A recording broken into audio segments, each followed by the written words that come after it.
दोस्तों जय भीम नमो बुद्धाय। आज के इस वीडियो में आप जानेंगे कि ब्राह्मणों द्वारा लिखित सभी ग्रंथ काल्पनिक क्यों है।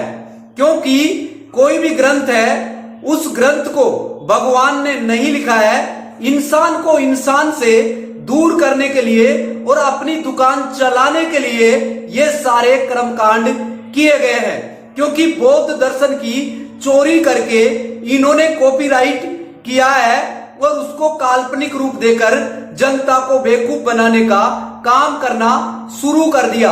इसीलिए जो पढ़ने लिखने वाले जो व्यक्ति हैं वो भी आज इस चकाचौंध के अंदर उनको सच का पता नहीं है और झूठ को इस सच मानकर अपना जीवन जी रहे हैं। जैसे जीन का मतलब होता है जीतना, तो जैन जो दर्शन है वो केवल आप उसको समझ सकते हैं, लेकिन जो गहरा दर्शन है जिसके अंदर डूब सकते हैं, जिसके अंदर आप अपने जीवन को बेहतरीन तरीके से जी सकते हैं, वो दर्शन है बौद्ध दर्शन। और बौद्ध दर्शन की चोरी करके शंकराचार्य नामक ब्राह्मण ने और सारी की सारी कोल कपोल कल्पनाएं लिख के और जनता के बीच में उसकी मार्केटिंग कर दिया गया। ये मैं नहीं कह रहा हूं, जो कि आज दिल्ली के अंदर जो विकास दिव्य कीर्ति के नाम से आप अच्छे से जानते होंगे, जो आईपीएस आईएएस इनकी कोचिंग करवाते हैं, ये उनके स्टेटमेंट है, ये मैं नहीं कह रहा हूं। क्योंकि मैं ही इस पाखंड की पोल खोलने वाला और सच्चाई को सामने लेके आने वाला फर्स्ट और लास्ट व्यक्ति नहीं हूं। क्योंकि इसके पहले भी बहुत काफी लोग आ चुके हैं जो अज्ञानता से पर्दा उठाकर ज्ञान आपके बीच में लाकर रखते हैं, लेकिन इस देश की दशा और दिशा तय करने वाले लोग आप क्यों नहीं है? क्योंकि आप उन बाबाओं के चक्रों में जाके अपनी जिंदगी का विनाश करने वाले खुद ही है। इसीलिए आप विकास के नाम पर विनाश का कारण बन रहे हैं। तो दोस्तों, काफी लोग मुझसे पूछते हैं कि आप जय भीम नमो बुद्धाय क्यों बोलते हैं? क्योंकि जब आप बुद्ध को पढ़ेंगे, बुद्ध के दर्शन को जानेंगे, तो आपको समझ में आएगा कि बुद्ध कोई मुक्तिदाता और मोक्षदाता नहीं है, वो केवल मार्गदाता है। और इस चीज को हिंदू ही नहीं, मुस्लिम नहीं, सिख नहीं, ईसाई नहीं, आज पूरे वर्ल्ड के अंदर अगर मार्गदाता के नाम पर पूरे वर्ल्ड में किसी को जाना जाता है तो वह है महात्मा, जिसको बुद्ध बोलते हैं, लेकिन वो है भगवान बुद्ध। और भगवान शब्द पूरे वर्ल्ड में केवल बुद्ध के आगे क्यों लगता है? क्योंकि बुद्ध ने अपनी शांति के लिए अपनी वासनाओं को भग्न कर दिया। ध्यान करके उसने सारी चीजों का जाना कि पूरे वर्ल्ड के अंदर अगर किसी घर में अगर दुख है तो दुख का कारण है, और कारण है तो उसका निवारण है। इसीलिए उसने पंचशील लागू किया। पंचशील का मतलब है हिचव्यन, ही से हिंसा नहीं करना, जैसे चोरी नहीं करना, वैसे व्यभिचारी नहीं करना, वैसे नशा नहीं करना और झूठ नहीं बोलना। तो दोस्तों, ये सारे पंचशील के जो सिद्धांत ये किसी बाबा ने नहीं दिया, ये भगवान बुद्ध ने दिया। और इसीलिए बुद्ध को काटकर सारे के सारे आडंबर और पाखंड देश के अंदर क्यों आ गए?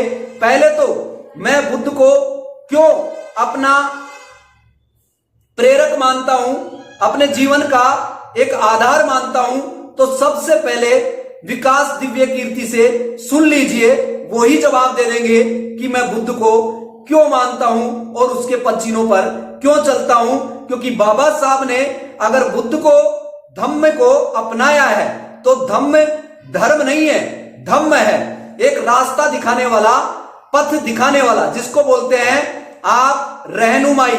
रहनुमाई का मतलब होता है रास्ता दिखाने वाला। वो रास्ता दिखाने वाला है, आप उसके ऊपर चल सकते हैं या नहीं चल सकते, ये डिपेंड आपके ऊपर करेगा।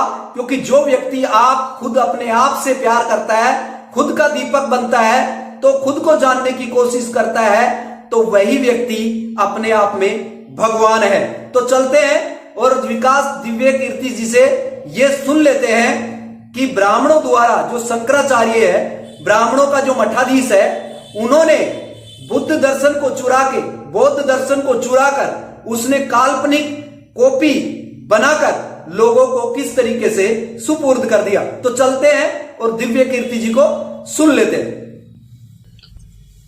मतलब कोई मुझसे पूछे कि भारत में सबसे गहरा दर्शन कौन सा, तो मेरे ख्याल तो बौद्ध ही है।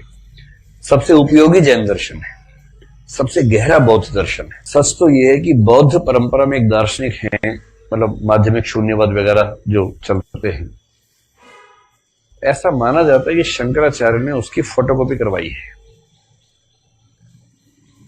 फोटोकॉपी दो प्रकार की होती है, एक मूल कॉपी में जो नाम लिखा है उसके नाम के साथ फोटोकॉपी करवा लेते हैं कुछ लोग। कुछ क्या करते हैं, उसके नाम के ऊपर नाम की पर्ची चिपकाते हैं, फिर फोटोकॉपी करवा लेते हैं। समझ गए? तो फोटोकॉपी में लेखक का नाम चेंज हो जाता है। कहते हैं कि शंकराचार्य ने नागार्जुन के दर्शन तो की वैसी ही फोटोकॉपी करवाई है। सुन लिया, इसीलिए पाखंड और अंधविश्वास से पर्दा उठाने का जो काम कर रहे हैं विकास दिव्य कीर्ति जी, इनको मैं सैल्यूट करता हूं, ताकि देश की जनता जागरूक हो सके और इस पाखंड से बाहर निकलकर निडर बन सके। क्योंकि आपके दिमाग में जो डर डाला गया है, उस डर के कारण से ही आप इन चीजों को मानने के लिए मजबूर है। जैसे आप मुस्लिम कम्युनिटी की बात करते हैं तो वो कहते हैं जन्नत में जाएंगे, और इधर हिंदू कहते हैं हम स्वर्ग में जाएंगे। तो दोस्तों, इन दोनों के लिए करारा एक जवाब है। जब जिंदा व्यक्ति स्वर्ग में या जन्नत में जा नहीं सकता और मुर्दा व्यक्ति आकर वहां से बता नहीं सकता, तो फिर स्वर्ग की और नरक की कल्पना किसने की? ये कल्पना ये ब्राह्मणों की है, और ये एक बहुत बड़ी सोची समझी साजिश है, ताकि एक पत्थर को, ताकि आप गोबर को, ताकि आप किसी पत्ते को, किसी पेड़ को, न जाने किस किस के आगे अपनी नाक रगड़ते हैं, अपना मस्तिष्क रगड़ते हैं, मस्तिष्क रगड़ते हैं, अपना सिर झुकाते हैं। वो दरी कहां, वो दरी क्या जहां सिर ना झुके, और वो सिर ही क्या जो दर दर पर झुके। तो दोस्तों, अपने सिर को इतना भी कमजोर मत बनाइए जो कि हर जगह पर झुकने पे मजबूर कर दे। इसीलिए आप सिर झुका के नहीं, सिर उठा कर चले और सवाल पे सवाल करें। जब सवाल पे सवाल तब करेंगे जब सवालों के बारे में आप जानेंगे और पाखंड को आप समझेंगे। Doctor B R. Ambedkar symbol of knowledge को पढ़ेंगे, तब आपको समझ में आएगा। पूरे वर्ल्ड में ऐसे ही डॉक्टर बी.आर. अंबेडकर को सिंबल ऑफ नॉलेज, ज्ञान का प्रतीक नहीं कहा जाता। जब उन्होंने पढ़ाई करके, पूरी रिसर्च करके, उसके बाद में बौद्ध अनुयायी बने। इसीलिए मैं महात्मा बुद्ध को जानता हूं, इसीलिए उनको पढ़ा है, इसीलिए उनके पच्चीनों पर चलने का काम करता हूं। आगे फिर मैं मिलूंगा लेटेस्ट न्यू वीडियो में, न्यू इंफॉर्मेशन के साथ। अब इस वीडियो को ज्यादा से ज्यादा कैरी फॉरवर्ड कर दीजिए, ताकि देश के अंदर से पाखंड और अज्ञानता दूर हो सके, और जो युवा है जो इस गहरी खाई में दसते चले जा रहे हैं, वो भी बाहर निकल सके। जय भीम, नमो बुद्धाय, शुक्रिया, धन्यवाद।